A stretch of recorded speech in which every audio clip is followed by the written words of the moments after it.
gente recebe muitas participações dos nossos ouvintes para falar a respeito desse cenário econômico, né, que enfrenta o nosso país. Se algum tempo atrás se falava muito sobre saúde e nós tínhamos aquele aspecto da pandemia, principalmente, preocupando e muito, e todos os esforços focados para isso, eu acredito que o momento agora é para que todos os reforços, para que todos os pensamentos estejam voltados para a questão econômica do nosso país. A gente vê aí o aumento dos combustíveis afetando e muito, né, na vida aí do brasileiro.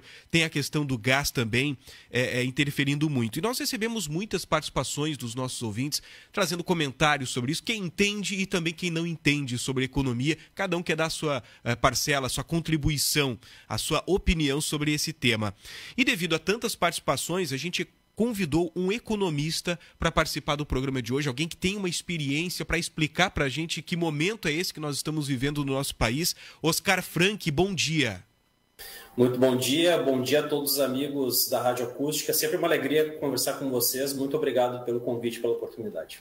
Bom, explica para a gente que cenário é esse que a economia brasileira está atravessando, quais são as principais dificuldades, quais são as possíveis soluções. A gente sabe que não é uma ciência exata a economia, né? As coisas são variáveis, vão mudando de tempo em tempo e as estratégias também devem mudar acompanhando essas mudanças. Mas o que você pode perceber que nós vamos enfrentar aí a curto prazo? Bom, eu entendo que o cenário para a economia brasileira é extremamente desafiador para os próximos meses, até porque nós estamos observando um processo de alta da inflação, de juros que ainda devem se elevar ao longo dos próximos meses, de uma dificuldade que os empresários ainda estão tendo em acessar insumos, matérias-primas, um cenário externo bastante conturbado, com casos de Covid na China, guerra entre Rússia e Ucrânia, aumentos de juros acima do planejado há alguns meses lá nos Estados Unidos e também a proximidade das eleições aqui no Brasil. Então, realmente nós temos diversos fatores que representam um desafio para a expansão que nós tanto sonhamos com relação ao crescimento da renda e do emprego nesse curto prazo. Bom, a gente vive um momento complicado aí no nosso país que é atravessar esse momento eleitoral. E a economia ela sempre foi utilizada como uma carta, tanto de partido A, B, C ou D. Eles acabam utilizando a questão econômica de um país a seu favor nos seus discursos eleitorais. Até que ponto a política pode interferir nesse cenário todo? Bom, eu entendo que a questão eleitoral ela afeta, infelizmente, a atividade econômica muitas vezes, porque, por exemplo, quando a gente pensa numa situação como a que se desenha para os próximos meses, de uma instabilidade, de volatilidade, de incerteza, isso acaba afetando as decisões dos agentes econômicos. No caso das famílias, seja para realizar um tipo de despesa, um tipo de gasto que exige uma maior quantia de recursos, no caso dos empresários, uma expansão da planta produtiva, decisões de contratações de emprego, por exemplo. Muitas vezes existe um comportamento de espera da parte desses agentes econômicos, ou seja, espera para ver o que vai acontecer nas eleições para aí sim realizar seus gastos. A gente sabe que a economia precisa ter uma mola propulsora, ou seja, ela precisa girar ao longo do tempo, e na medida que essas decisões elas são postergadas, elas são jogadas mais adiante, isso acaba trazendo prejuízos para nós nesse momento. Bom, a palavra que a gente começou o ano falando muito era retomada, né? Retomada da economia e tudo mais. Aí essa questão das eleições acaba afetando essa retomada também nesse ano? Com certeza, por conta dessa instabilidade, por conta dessa volatilidade, da gente não saber antecipar o que vai se esperar com relação ao futuro. Esse aspecto é fundamental pensando em qualquer economia de mercado, ou seja, nós precisamos ter capacidade de antecipar o futuro, de previsibilidade. Na medida em que se perde isso, ou na medida em que se fica menos claro o horizonte futuro, naturalmente isso reverbera negativamente. Então, nós temos aí um cenário que é bastante desafiador. Tu até falaste em retomada, acho que é importante salientar isso. Nós estamos observando, do ponto de vista dos segmentos, até uma retomada mais forte do segmento do setor de serviços em comparação com a indústria. É importante o que está acontecendo, não o fato da indústria estar passando por um período de dificuldade, mas o setor de serviços é um setor que representa muito para o PIB, é um setor que também gera muitos empregos. Então isso acaba tendo um efeito benigno, um efeito positivo para os demais setores da economia. Isso acaba transbordando para as outras categorias, para os outros segmentos. Então, acaba constituindo, entre tantas dificuldades, pelo menos um vetor positivo aí para os próximos meses. Bom, na área da indústria, o que a gente pode perceber ainda é a dificuldade de se receber alguns insumos, né? Aquela pandemia ela acabou paralisando, né, a fabricação desses insumos e ainda tem no mercado. Se a gente for levar em conta, por exemplo, uma montadora de uma determinada marca, ela ainda está tendo esse reflexo, né, da falta desses materiais, componentes eletrônicos e tudo mais. Então tá difícil. Eu estou trazendo somente um exemplo, né, que é a questão automotiva, mas a gente poderia trazer muitos outros que estão refletindo essa falta dos insumos. Perfeito, perfeito. É exatamente isso. Nós estamos tendo aí uma dificuldade muito grande da parte dos empresários em acessar diversos insumos, suprimentos. Citaste aí o caso, por exemplo, dos veículos que estão sofrendo aí com a escassez de semicondutores, de outros componentes eletrônicos. Isso está gerando um encarecimento brutal desses produtos. Só para que o ouvinte entenda um pouco desse fenômeno atual, nós estamos tendo essa quebra das cadeias econômicas, essa desorganização tremenda de toda a escala produtiva. E isso aconteceu muito por conta da pandemia, ou seja, nós tivemos aí as medidas de distanciamento social que foram adotadas em ampla escala e isso acabou fazendo com que diversas empresas fechassem as suas portas, temporária ou definitivamente. Ou seja, vamos supor que eu sou um empresário. Na medida em que eu tinha um fornecedor, que eu tinha alguém que me fornecia insumos, suprimentos, e que esse fornecedor fechou as suas portas, naturalmente, até que eu consiga readequar a minha linha de produção para outro fornecedor, isso leva tempo, até que eu desenvolva um relacionamento com ele, até que eu consiga atingir as minhas normas de qualidade com relação àquilo que eu tinha antes. Isso é custoso, leva tempo. Então, realmente é uma situação difícil, complicada, e que tem feito com que todas essas políticas também de apoio que foram concedidas por parte do governo federal, de estimular a demanda, acabaram fazendo com que nós tivéssemos esse descompasso, ou seja, uma oferta muito restrita e uma demanda muito aquecida. E aí a economia não conseguiu dar conta de tudo isso, gerou essa quebra das cadeias produtivas e está causando esse fenômeno inflacionário. Bom, muito se questiona sobre a questão da guerra Rússia e Ucrânia, né? E aí muitos questionam, mas o que eu tenho a ver com isso? Tudo, completamente, acaba afetando o mundo inteiro. E o exemplo mais claro de tudo isso, né, acho que o mais grave de tudo isso, diz respeito ao petróleo. Porque se você for analisar, aí você tem o aumento do preço do plástico, né? Porque o plástico vem das resinas derivadas do petróleo. Aí tudo o que não é feito de plástico hoje? Então, o que não envolve o petróleo? A gente leva muito em consideração, quando fala no preço do petróleo, o preço dos combustíveis, né? Que está muito alto realmente, afetou. É o diesel que acaba transportando toda a nossa produção e isso chega até o consumidor final, não adianta, não tem escapatória disso. É a gasolina para a gente se deslocar para o trabalho todo dia, acaba encarecendo cada vez mais aí e trazendo essa dificuldade para todas as famílias. Mas quando a gente fala em petróleo, a gente está falando em produtos derivados do petróleo, não somente nos combustíveis. E eu citei o plástico, tudo hoje é plástico, né? Aquele smartphone que a pessoa está nos assistindo neste momento em vídeo é feito com plástico. Você tem a tela, né, da sua TV, ou seja, é uma série de fatores, a gente não pode se deter somente a uma questão, né? São muitas que devem ser analisadas nesse momento aí da economia.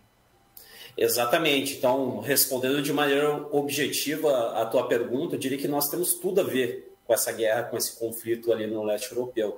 Tu citaste muito bem a questão do petróleo, dos seus derivados, enfim, de alguns produtos, do impacto que isso também tem no serviço de frete, por exemplo, ao encarecer o diesel. E nós temos diversos outros efeitos negativos, como o aumento da incerteza. De novo, incerteza gera maior imprevisibilidade e isso é ruim para o crescimento econômico.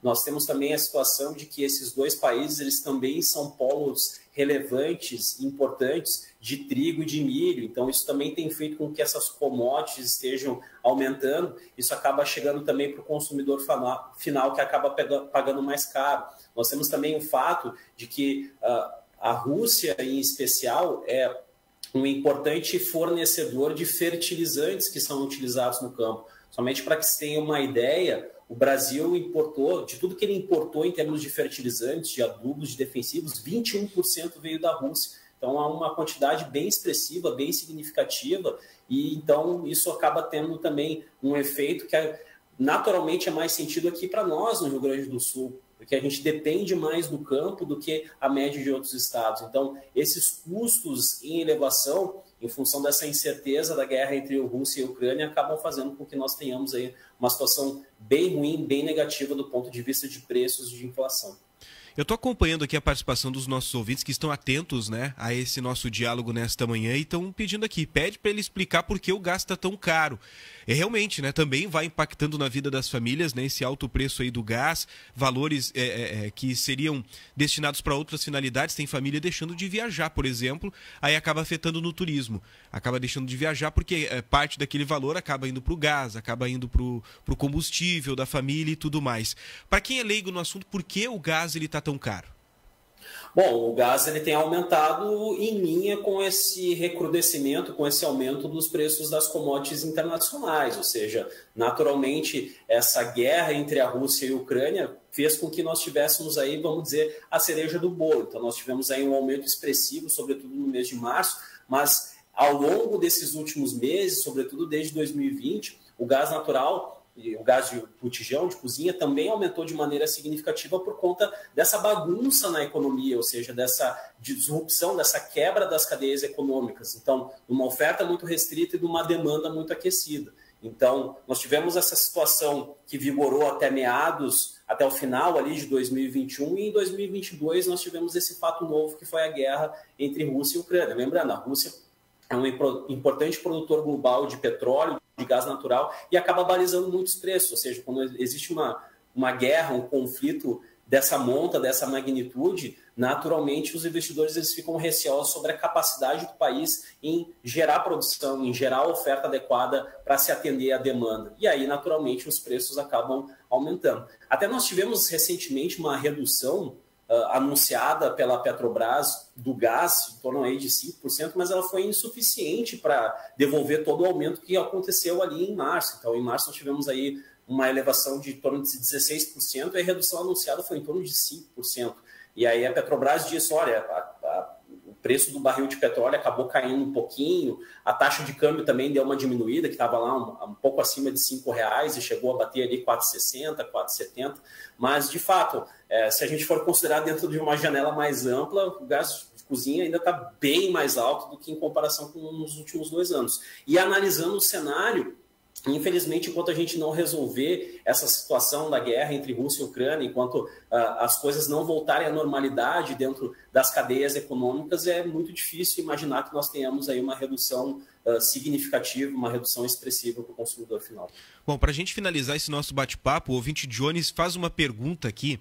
Essa pergunta eu acho que é a mesma que eu me faço todos os dias, que os empresários brasileiros se fazem todo dia, que os consumidores fazem essa pergunta todo dia, e eu acredito que os próprios economistas, como é o caso do Oscar, estão se fazendo neste momento. A pergunta dele é o seguinte: como resolver tudo isso? Como voltar a patamares anteriores da nossa economia? Como a gente diminuir esse índice de inflação que vem aumentando tudo mais e diminuir esses impactos na vida do consumidor? Então, essa é uma excelente pergunta, provavelmente exigiria aí um programa inteiro para se falar a respeito disso. Eu entendo que nós estamos utilizando de maneira correta, mas infelizmente é um remédio muito amargo que toda a economia acaba sentindo, que é o aumento da taxa de juros para frear o processo inflacionário, só que isso vem às custas de um custo de crédito mais elevado para os consumidores, para os empresários, para o próprio governo, ou seja, tomar dívida é mais custoso, é mais oneroso, e eu entendo que isso deve se dar através de reformas econômicas, ou seja, aumentar a nossa produtividade, reduzir gastos, ou seja, fazer com que o Estado fique mais enxuto, não gere uma pressão tão grande de demanda. Claro, isso vai ter um impacto mais a médio e longo prazo. No curto prazo, eu entendo que nós estamos adotando aí o caminho certo e nós devemos fazer com que gerar mais oportunidades de contratações, de investimentos, e a gente sabe que essa reorganização das cadeias produtivas ela não acontece do dia para a noite, porque realmente nós tivemos uma pandemia, o impacto foi global, foi mundial, então até que as coisas voltem aos seus eixos, e existe sim a expectativa, a a projeção de que nós tenhamos aí uma inflação menor para os próximos meses, claro, não vai voltar a ter os preços que eram lá em 2020, 2021, mas a inflação vai crescer a taxas menores, a taxas mais baixas. Isso já seria um sinal muito benigno. Eu imagino que isso vai acontecer de uma maneira um pouco mais perceptível para o consumidor a partir do segundo semestre. Mas, de fato, eu acho que a gente está adotando as medidas certas, mas a gente precisa pensar mais adiante, a gente precisa pensar para além de 23, para além de 24, então é importante entender isso do tipo de ação que a gente pode adotar para aumentar a produtividade, gerar estímulos ao emprego e à renda, e para que essa inflação lá não machuque tanto o poder de compra dos trabalhadores e das famílias. Dá para a gente prever que dias melhores virão aí no segundo semestre desse ano?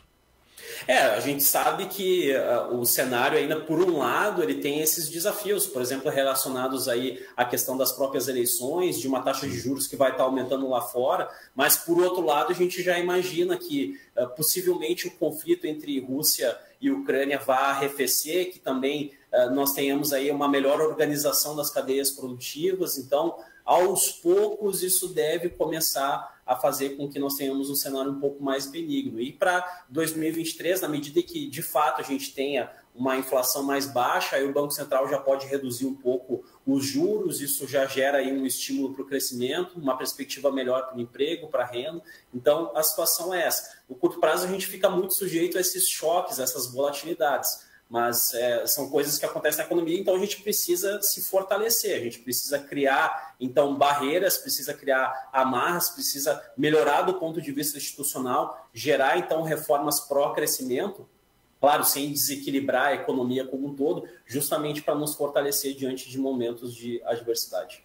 Oscar Frank, obrigado pela tua participação, conversando com a gente, foi bem esclarecedora, né, essa tua intervenção. Ele que é economista e vem trazer uma solução, né, para esse monte de pergunta que o pessoal faz em relação à economia, esse cenário que a gente está vivendo aí. Obrigado pela tua disponibilidade em conversar com os nossos ouvintes. Uma boa semana para você. Imagina, eu quem agradeço. A CDL Porto Alegre está sempre à disposição de todos e quando precisar é só acionar aí novamente. Um abraço aí.